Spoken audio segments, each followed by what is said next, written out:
Sumatera Selatan bisa disebut miniatur Indonesia lantaran dihuni oleh hampir semua suku hingga etnis di Indonesia yang secara tidak langsung membawa beragam budaya. Salah satunya Reok Ponorogo, walaupun Reok Ponorogo bukan merupakan budaya asli Sumsel, namun hingga saat ini eksistensinya tetap terjaga.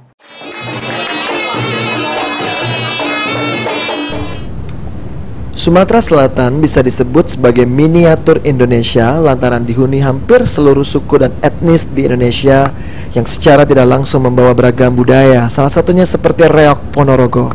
Kendati Reok Ponorogo bukan merupakan kebudayaan asli Sumatera Selatan, namun hingga saat ini eksistensinya tetap terjaga melalui berbagai event seperti yang terlihat di Festival Budaya Taman Budaya Sriwijaya pada Minggu pagi 18 Juni 2023.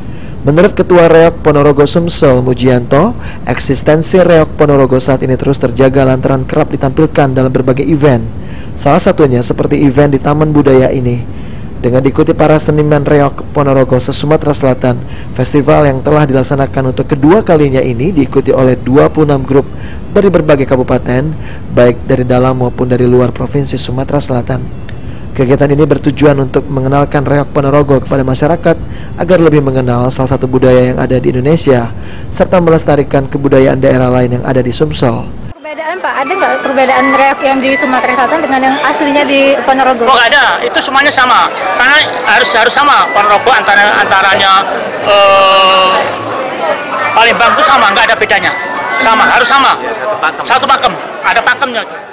Sementara itu, salah satu pemain Reok Ponorogo, Jeffrey, mengatakan jika kegiatan seperti ini baik dan diharapkan kedepannya dapat dilaksanakan lebih baik lagi. Kegiatan ini ngerasa seneng apa tidak? Ya seneng lah. Harapannya Kak ke depan Kak? Ya bakal lebih maju lagi, bakal lebih baik lagi ya. Lutfi, PAL TV.